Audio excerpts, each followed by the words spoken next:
bien aimé yo na France loi ya mboka wana to lobake mwana na yo ya 14 ya 18 ans a côté le mobile na kati na ndako oyo yo yebi ke loi ya nzambe zo boy yo po accepter yango loi ya nzambe zo boy ke moi papa ko mwana bolumbo ya mwana te mwana vice versa mwana pe ko mwana ya papa te mais yo nimi oke na kana mwana na yo na kati na bisika moko ya ba plage botikala na ye ni non c'est pas inacceptable yo ndimi ke oboya mwasi na yo tikaki na Afrique ozo mwasi kuna cause mukanda bien aimé Shadrach Meshach na Abednego basala ki preuve ya foi na bango ya détermination na bango devant des réalités na kati na ba réalité aussi ozo se retrouver nango ça la preuve ya foi na yo liboso bato wana.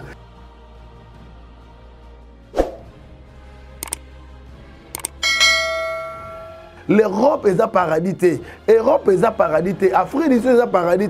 Kozo Moussala est un paradis. Kobal est un paradis. Objectif na biso to luka Nzambe eza pour notre hérité royaume des cieux. To koma to kota na bokonja likolo to bika bolamu ya Nzambe. To bika bolamu ya Nzambe.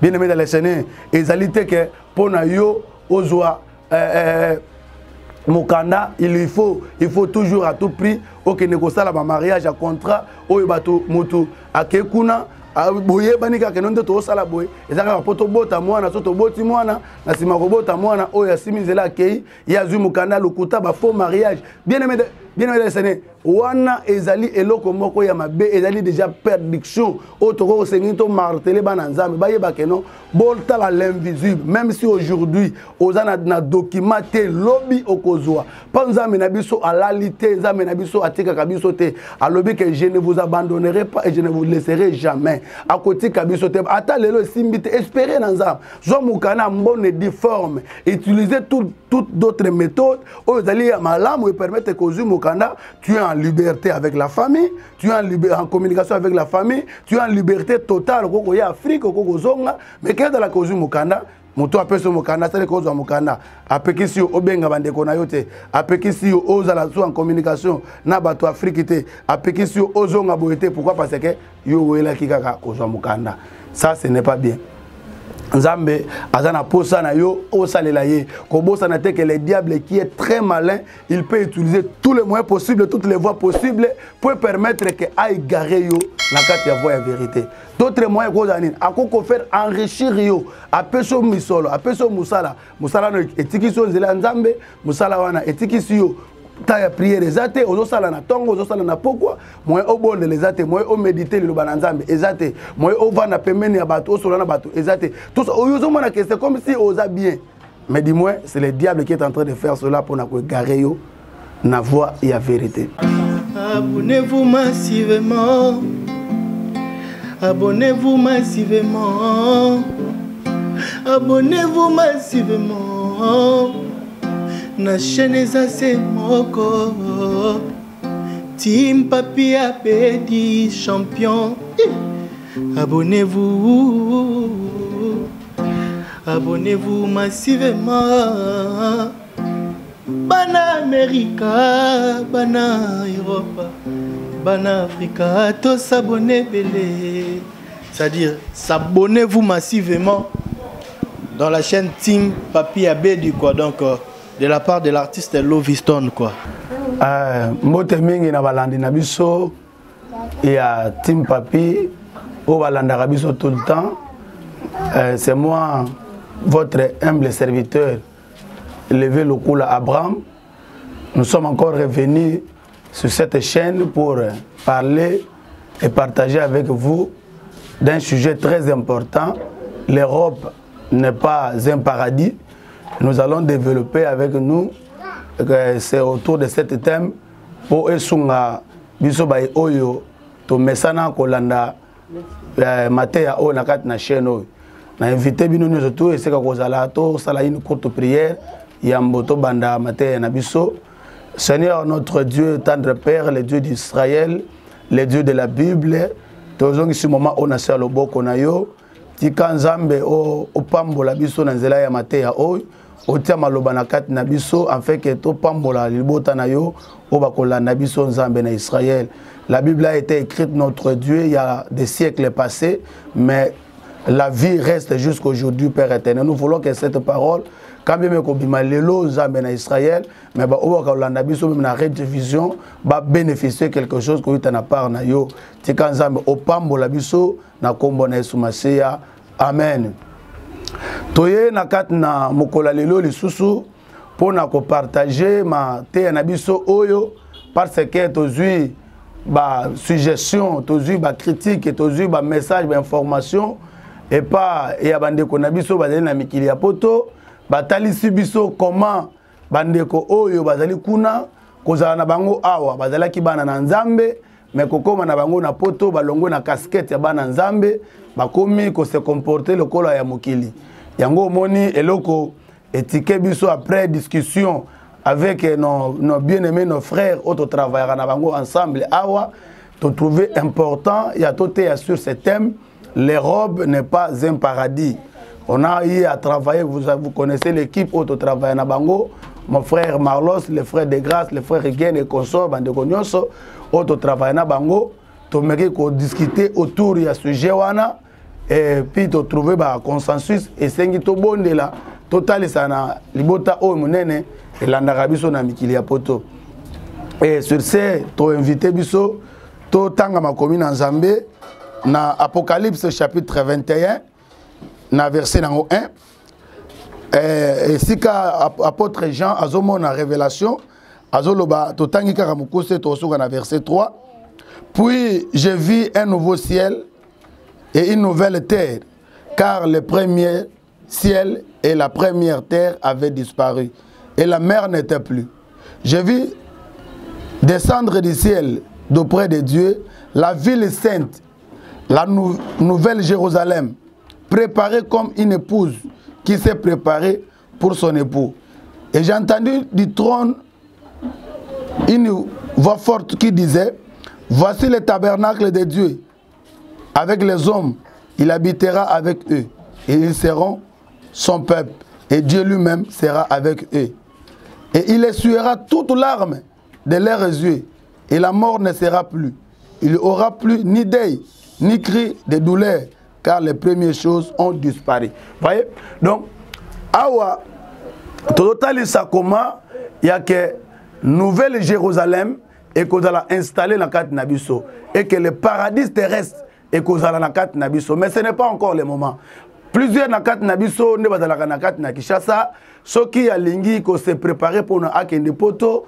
Ozomona mutozo kota ba retraite mutozo bondela nzambe asunga ye apambola ye akeni mikila poto etango nzambe akopambola ye ayoki losambone akena mikila poto kokoma muto akoma na mikila poto muto abungisi bonzambe muto alongwe na casquette amona nzambe c'est comme si le but oyo muto bande ko luka eza atteint ozomona et moi c'est comme si que muto abande ko luka nzambe ndepo akepoto mais en réalité to luka nzambe pona kokende poto te to luka nzambe eza pona rorité royaume des cieux auto tangi ana mokanda Apocalypse chapitre 21 une nouvelle Jérusalem, la nouvelle ville, il y a Jérusalem. Ezali Europe te, ezali Amérique te, ezali mboka moko songolo pakalate, ezali mboka onzambe ye moko a préparé wuta éternité pour na batu bako hérité kuna. Na verset 4 du chapitre totangi balobi, nzambe ako essuyer ba larme na biso. Kuna kufa ekozalate, kuna batu bako bela te or. Tonto mona ke na mboka Europe, batu bazo bela, batu bazo kufa, batu bazo craquer, batu bazo la dépression et là que non l'Europe n'est pas un paradis paradis autozelaka et yango anate c'est pour cela to rota sa bana na nzambe ke quand bien même ozana ozobonde la nzambe asunga yo okende poto tango komi na poto ko kanisa te ko komi na paradis ko kanisa te ke objectif na yo eza atteint objectif na yo eza atteint objectif na biso eza to hériter royaume des cieux to kota na kati na bokonzi na nzambe kuna esika oyo kozala ke mutu akobela te kuna esika kozala ke mutu akufaka te kuna esika kozala ke mutu akosala dépression te kuna esika kozala ke mutu akokrake te parce que kuna nzambe akoessuie ba larme na biso ye moko ne mutu akamba biso soki totali lelo okomona ke mutu ake mikili ya poto abosani famille na ye Troza par exemple eza ebele moto akomi na poto a ignorer même que bato atanga dans en Afrique batekaki lopangu pour batinde na mikila poto akomi na mikila poto a ignorer famille oyo etina etekaki lopangu pour na batinde na poto a ignorer moto oyo asalaki ke ya koma na mikila poto mosusu azo wanga na peut-être mobile nde moto akendaki na ye metanga komi kuna wanga ni mobile o nga na yaki na ndenge na nga moto te atinaki nga na yaki na makoki na nga tout ça eza parce que tanga komi kuna réalité akutani nango kuna esali ke ebungisa ye ba base ebungisa ye ba fondement o zalaki nango. Or, ce mwana nzambe ya solo, réalité à poto, quand bien même que ozo traverser ba moment difficile, ozo sala ke mukanda ezate, eloko bo ezate, ko lukate peut-être que obungisa, bon nzambe no parce que ozangi mukanda, non, parce que atako tozangi mukanda lelo, nzambe asala kana ngonga na ye, tant o nzambe akopesa mukanda ye moko ayebi, tant o nzambe ako pambola ye moko ayebi. Les paniers circulent encore. Quand on a été passé que les longs de quoi pambolami, yon a nos utés. Peut-être nzambe ayebi ke natangu e koki a opesa oyayo. Natangu e bongisami nzambe a opesa oyayo. Soma. Soto tangi na mokana ya Matthieu chapitre na yango 11 et lobi na bisoni. To s'inquiéter na verset 33. To s'inquiéter na nini tokoli atoni ne tokomela. Parce que nzambe na biso ayebi nini tozana yango posa. Nini yango tokoko zala nango posa. Vous comprenez? Tango nzambe ayebi posa mitema na biso. Komi tungisa mate po parce que ozangi mukanda, ozana eloko te, ozomona donc tango ndeko bengi en Afrique, ozomona lokolo ke azo déranger yo te. Talisa yango solo ke non ngande ko banana ya kotoyo makambo zo sima nanu te bakobondela pona yo nzambe akosunga yo tango te likeno pa na nzambe ote like pa nzambe akokonsole yo nzambe akomimonisa et tango so mona ke mutu a traverser ba moment difficile a traverser ba moment difficile azumo kandate papa ayo kozwa proposition ya mobali moko abimi pembeni na ye oh non mobali wana il faut bozala na ye ba mariage à contrat pour permettre que aux mukanda bien aimé ozana kati ya komizi misama yeba que diable il est le père du mensonge na Jean chapitre 10 na verset nango 10 to éviter bino botanga ngo abi ye ayaka pona ko boma pona ko détruire pona ko égarer bana nzam tango ye ye na kati ba moina akoko sala ba proposition soko tanga même atana mukana Matthieu chapitre 4 mais le but que non Satan yaki pas Jésus le but que soko fuka melinga ngai na ko pesa yo bomengo c'est pour te dire que non Satan koko ya na ba proposition ya lolenge bongo et pas ina yo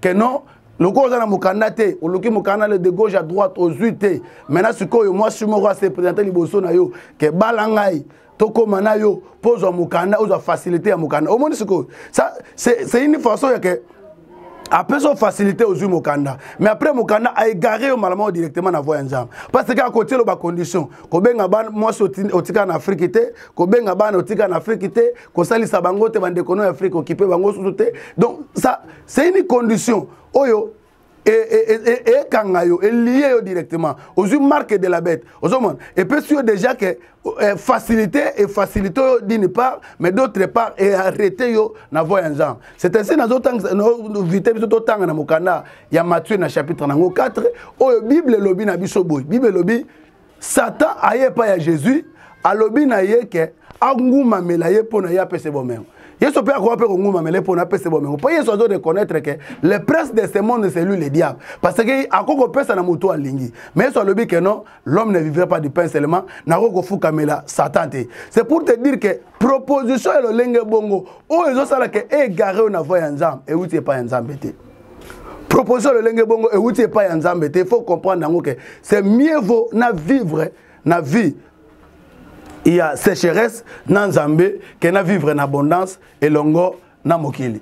C'est comme si mokana ya hébreu et le bin abiso tango Moïse adalaki na ndako ya Pharaon amona ki jouissance wana ya Pharaon amona ki bomengo na ndako ya Pharaon mais Moïse alobi nini na ko sepela malamu na vivre na soni ya Israël que na vivre en abondance na kat na Égypte na kat na masumu na kat na égarement na kat na ya perdiction na kat na musika na nzambe pourquoi parce que il regardait l'invisible la foi c'est une ferme d'assurance au mutozo monate tant mutozo ndima que attaque makambe wume la vie nanga lobi nzambe osal lobi nzambe visiter nga lobi repesa nga mukana en bonne et due forme c'est ça la foi C'est ça la foi. Et moi, Nzambe, il faut aussi une dimension, il faut espérer que Nzambe a kozonga certainement. Nzambe a koya, a kolongola biso na kat na page, a kopanguisa biso mpinzoli. Tant que nous avons un apocalypse, il viendra essuyer nos larmes. Nangi to méditer ngo malam ako essuyer ba larme na biso n'est-ce pas que na poto kuna batu bazolela batu bazonyo ko batu kufa na ba corona pour te dire que ce n'est pas ça. L'Europe est à paradité, Europe est à paradité, Afrique est à paradité, kozwa musala est à paradité, koba est à paradité. Objectif na biso to luka Nzambe eza pona to hériter royaume des cieux to koma to kota na bokonja likolo to bika bolamu ya Nzambe to bika bolamu ya Nzambe.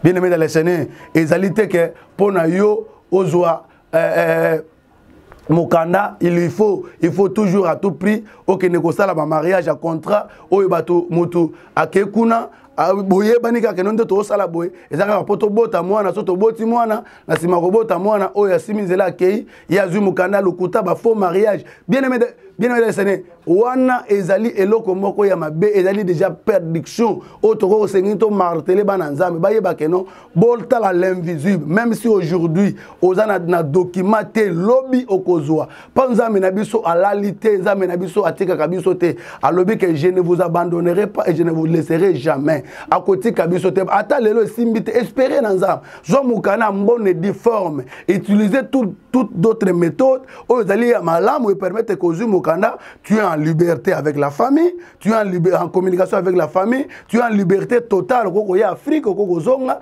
mais qu'est-ce que la cause mukanda moto apeso mukanda c'est cause mukanda apekisi obenga bande konayote apekisi ozala so en communication na bato Afrique te apekisi ozonga boyete pourquoi parce que yo wela kikaka cause mukanda ça ce n'est pas bien.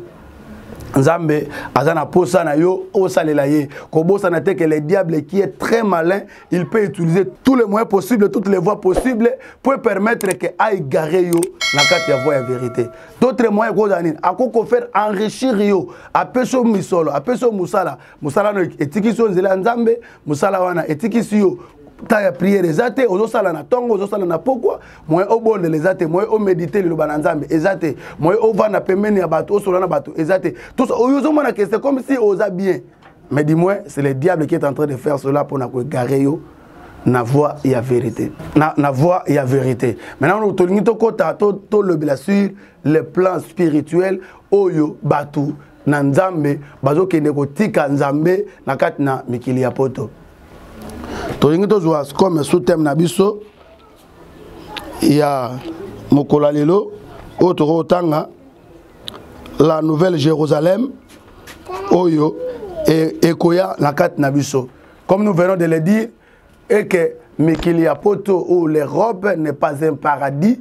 Et ils allaient pour na sabiso que natangu Yesu akozonga parce que il était déjà venu na seconde ya événement naye na seconde venue naye akoya kozonga Bible bi akozala dans les heures pour na koya kozwa bana naye pour na koya kozwa biso tokokende ko fêter ne millennium et ta to fêter ne millennium que natangu wana souffrance difficulté kotika na mokili batu bakozala na turbulence batu bakonyo ko matangu molai et bongisa mite pour na yo oyo mwana na Nzambe au passé na kati na batan wana toza na posa ke tangu yo tokozala enlever yo po dala enlever na biso peu importe place où on se retrouver mais le vrai problème est ali au observer ba principe ya Nzambe au tambola na Nzambe elongo et au hérité bokonzi na Nzambe pona ko hérité bokonzi na Nzambe Bible lobi ba ndumba ba komona yangote ba sali bikeko ba komona yangote nde toteki sur l'idolâtrie la fois passée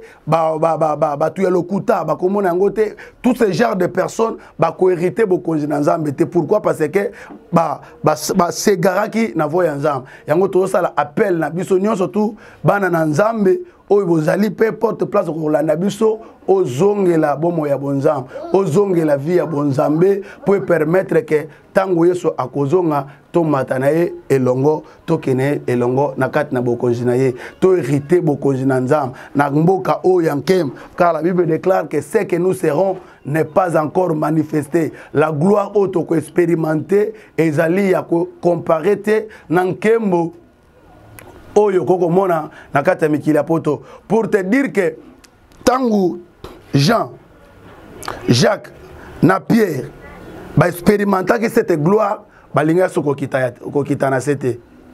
Voilà. Au moni que tango ba koti na kat na nkembo wana ba korea soko kita na sete. Tango bazo mata elongo na Jésus na mikakatono nyonso bazo kende ko bundana. Yeso to benda bango keto mata. Et tango ba mati na transfiguration. Yeso se transfigurer tout à coup, Bible dit que bamoni apparition ya Élie, bamoni apparition ya Moïse, Moïse aye, Élie aye. Et tant que bandi ko solo na bango, Bible déclarait le que Pierre, a le que Seigneur si cela est possible, toti kala kaka ao, na tonga 3 tentes, moko ya yo, moko ya Pierre ya Élie, mososo ya Moïse. Pour na koloba noni, gloire oyo Pierre a monaki, Pierre a trouvé malamu ya kovanda na présence ya esika wana parce qu'il y avait une forte gloire. Ko bosa na teso otangi texte wana to pesi makomé lobi ke nkembo na nzambe nde moto kongengisa biso. En ce moment là, on n'aura plus besoin ya courant où il y a une lumière artificielle. Toza suna posa na ngote, toza nde na posa gloire na nzambe nde moto ko éclairer biso.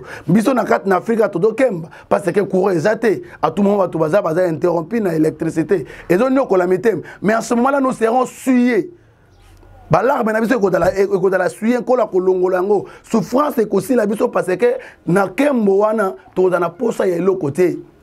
Tout à de l'autre côté. Toi qui es en train de la dépresser, il y a de craquer, il y a de stress à cause de Mukanda. Bien aimé, ne t'inquiète pas. Ton Dieu connaît. Ce qui est mis monicité n'attend mais n'attend à venir au cause de la couronner. Au cause de la couronner. C'est ainsi qu'on remarque que roi David qui prophétisait sur cela, Azolo Banama commis à l'obinin, à l'obi Ezali Maram.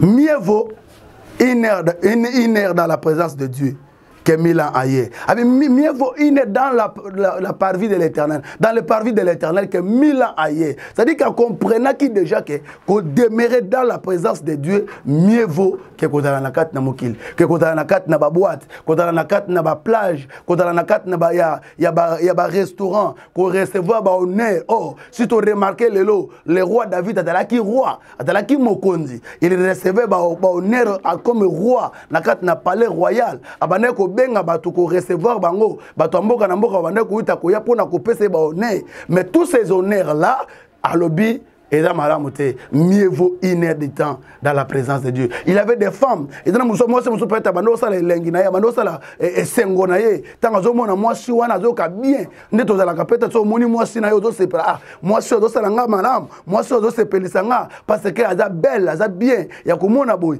mais lobi non tout ça c'est non nyozo to wana dali pamba abi mieux vaut une heure dans la présence de Dieu que 1000 ans. C'est pour te dire que bien aimé même ata olingi ko kende na kat na mboka moko songolo kotala une belle ville bien construite et ça na ba infrastructure ya malam et ça na ba vie sociale et ça bien mais ça yangote mais loko leki mutuya c'est hériter le royaume de Dieu ko kota na kat na ville sainte o ezo pesa yo privilège o vivre na kimia o mona esengo ya malam parce que makomé lobi que la gloire o to kozana ngo et ko kana gloire o terrestre te. Bien aimé revenir na kat na bonne voie. Zongela nzam.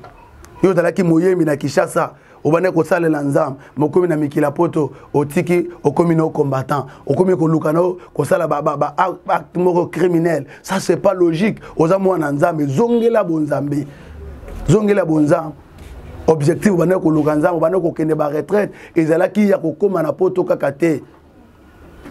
Bibelobi oya kotika ndaku na ye kotika libota na ye pona Yesu na siècle présent a kozwango au centuple mais na siècle à venir a ko hériter royaume de Dieu.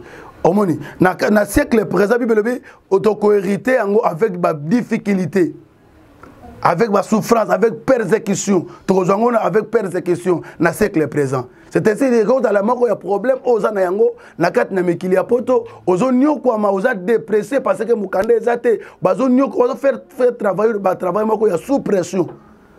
Communion collatée. Ne vous inquiétez de rien. Votre Père céleste, il sait de quoi vous avez besoin.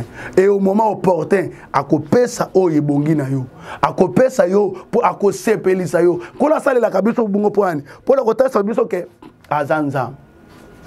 S'il a pris les 2 pains à multiplier en haut batobele ba lipe etikale il est capable ya kosala quelque chose na kati ya bomoi na yo kosala quelque chose na kati ya bomoi na yo ba réalité oyo sala ke mutu ami koti plus na kati na ba réalité amoni lokola ke na suki ake ko soit libala contrat comme de tu koloba soit mutu andimi amoni lokola ke na poto vie sociale bazo futa bana ba futa ba soutenir bana bazo benga peut-être ba benga ngo CAF ba futa bana amoni akomi soko bota botina mobali oyo abotina mobali oyo pazo rambongo koto azumo koto bien mais ozo marchander bana oyebite ba semence nini ozozwa parce que sur le plan spirituel ko sangisa nzoto na mutu eza na ba réalité bele bibelobi okomi mutu moko mais na sotango sangisa nzoto na mutu na aza occultiste aza nganga aza mutu alolenge mabe so okomi ne de nzoto moko ozomi de akomi bungisa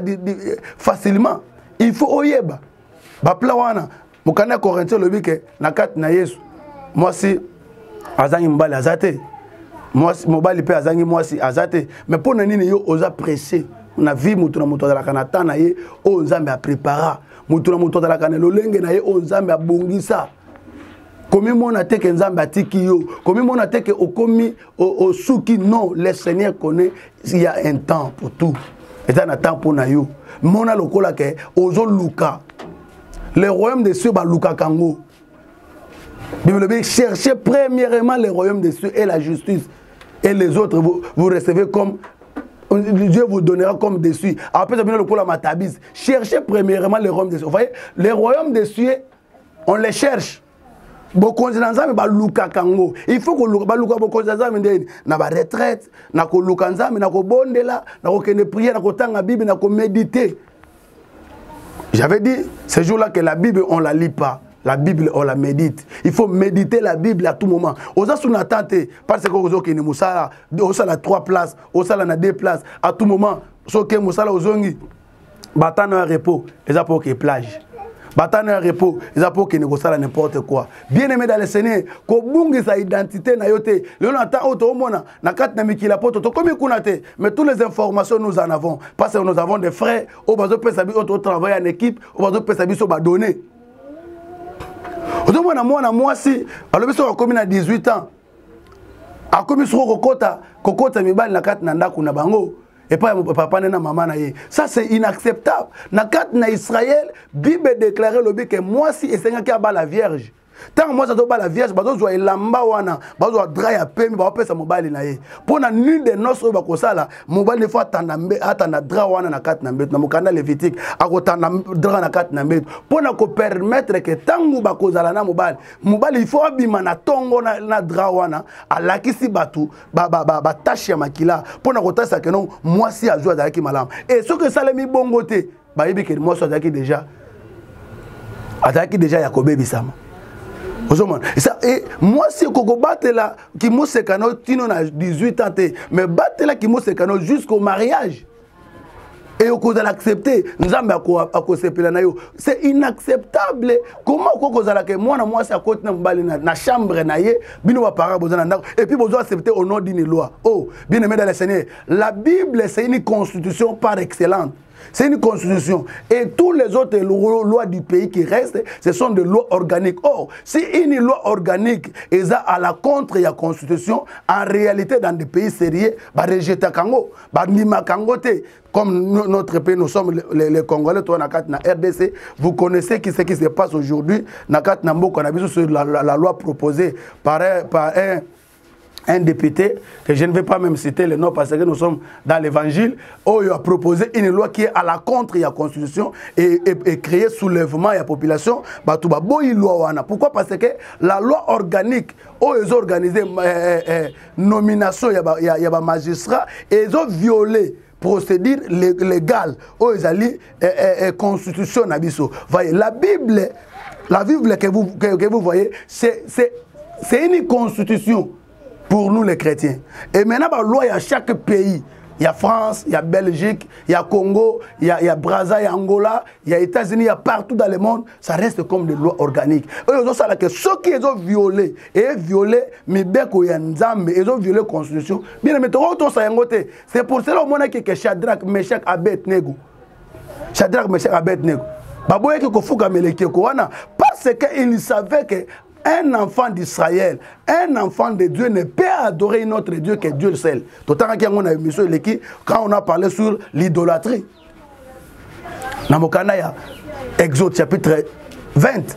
Et le but que tout beaucoup gouma mela banzambe musute bogu mela kaka ngai moko nzam bogu mela kanzam maintenant ce que tangu balobi et que il sengi ba fuka mela ka ekeko oyo Nebuchadnezzar a élévaki bango balobi non nous connaissons que il y a un seul Dieu, il y a un seul Dieu et tout sengi to gouma mela kaka liboso na ye esili liboso nzambe musute balobi yote soki boyoki bankelelo et beti il faut mutuner auto si kana to kozala ogumama le kieko ya roi bango balobi te biso to ogumama le kieko ya roi te biso to ogumama la kaka nzambe na biso to sambela kaka nzambe na biso etango bazo sambela nzambe bongo batu baye bamoni bango balobi bango lokola bino bozo gumamela nzambe te il faut esengi babwaka ya bino na libolo ya moto.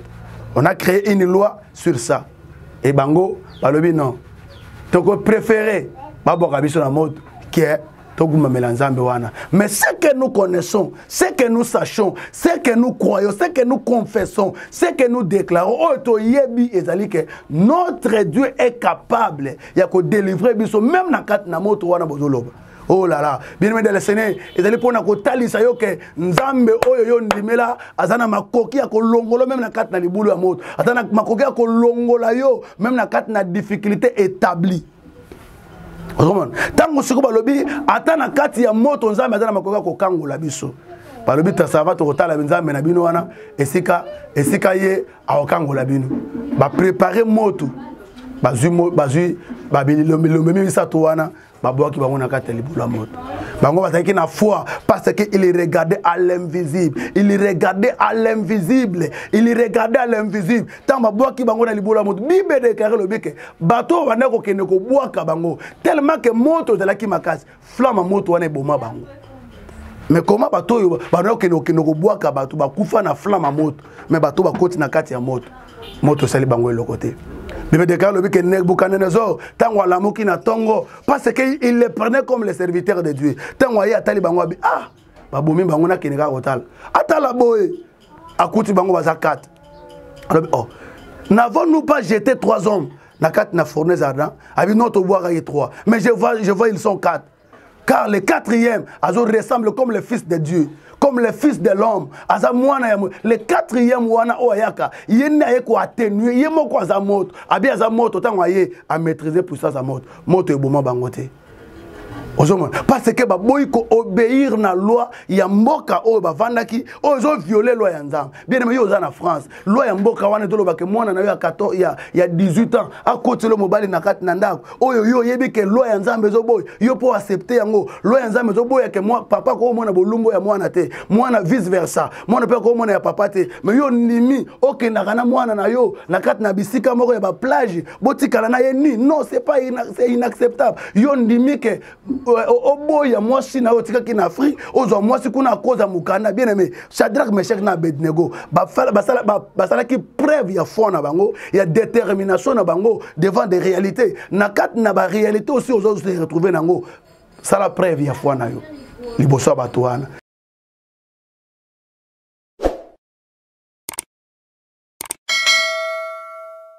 Message na biso ya Mokolelelo tosuki nango na kat no isika nkola pambola yo, c'était pour vous montrer que la réalité ya pas signon so roko se retrouver na yango e bungi sabino nzela nzambete e longolo na kat na bonzambete e longola yo na kat na détermination na yote comment on a été parce que là-bas il y a la facilité de manger, la facilité de se vêtir, la facilité il y a qu'on déplacer. Et comme ça que l'Europe c'est un paradis, non, le paradis reste un paradis. Kuna batu bako belate, kuna batu bako kufate, kuna batu bako dans la stressete, kuna batu bako dans la dépressete, mais kuna batu bako dans la kimia, bako kumisa nzang. Kolo pambo biso, apambo la chaîne oyo. Et zo sunga biso to comme la bino vraiment qu'elle est boss papi, kolo pambo la ye, zambe apambo la notre pasteur Misamu parce que nous sommes ses fils. Toza bana na ye kolo apambola ye apambola mama na biso Rose apambola libota misama mobimba mama na biso Lydie maître Myriam et papa JP bangonyo surtout Kolo Pambola Bango, mon frère de grâce et sa femme, Merline, Kolo Akanisela Bango, Apsala Bango Eminen, Kolo Apambola Biso Tika, Tosambela, pour nous clôturer un message Nabiso, il y a Tonga Lelo. Seigneur, Topeso, merci. Nzambe à Israël, Nzambe à Abraham, Nzambe à Jacob, les dieux de la Bible. La Bible nous dit tu n'es pas mort, mais tu es vivant. Tu n'es pas aussi le Dieu des morts, mais tu es le Dieu des vivants. Kolo Tolingi, message Oyo Sika Eko. Yamba bandeko ba pambola ma ba zonga na katna bango ba comprendre que avoir une bénédiction matérielle et que ça que yango kozala na nzam et être en Europe cela ne suffit pas que vous êtes dans le paradis de Dieu, car le paradis de Dieu il y aura pas de malades, il y aura pas de morts, il y aura pas de décès, il y aura pas des épidémies ni des pandémies, car Dieu lui-même sera là pour veiller sur toutes choses. Seigneur to peso merci tika ba obakoyo kango bandi mango peut et pambola bango to pamoli bande kono to bakozala éternel notre Dieu dépressé bakozala notre Dieu na ba problème ya mikanda opesa mokanda car oyano la kanabiyano ya bana na yo na mituna bana na ba inquiétude bana na yo oyano la ka pesa mikanda na ba obali kozang pesa misana ba lowe kozanga misala ba yebali notre Dieu na ba problème ebelé o résoudre ba zama na kat na ba taba na ba maladie o bikisa na kombo na Yesu Masia to bonde to lobi. Merci Seigneur Jésus-Christ. Amen.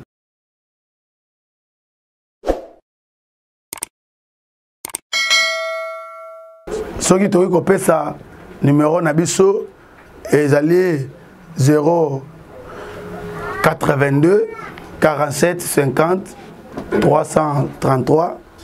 Basabonate Bachita ah oui, désormais Kim Papi Abedi TV.